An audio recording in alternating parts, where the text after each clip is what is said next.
right, the way I'm going to work this is I'm going to draw a chart. In the first column, it's going to be scholarships.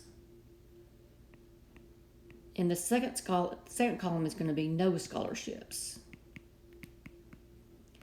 And then my first row is going to be loan. And my second row is going to be no loan. A lot of times use charts when I have intersections. All right, let me see. We have 200 students, 30% received a loan. So that's 30% times 200. That's 60 students received a loan. That's given information. So I have a total here of 60. And the problem told me that 40% received a scholarship. So 40% of 200 is 80. So the sum of this first column would be 80. And they tell us that there's 200 students.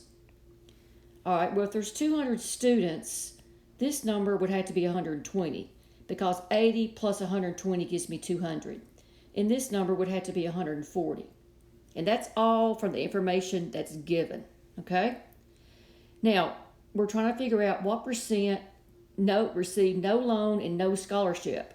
So I am trying to figure out no loan and no scholarship is that intersection. And clue 2 says clue 1 says 25% received scholarship but no loan.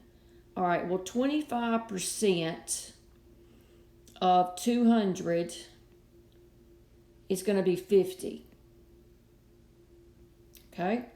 And that's received scholarship but no loan. Scholarship and no loan, that's going to be right here.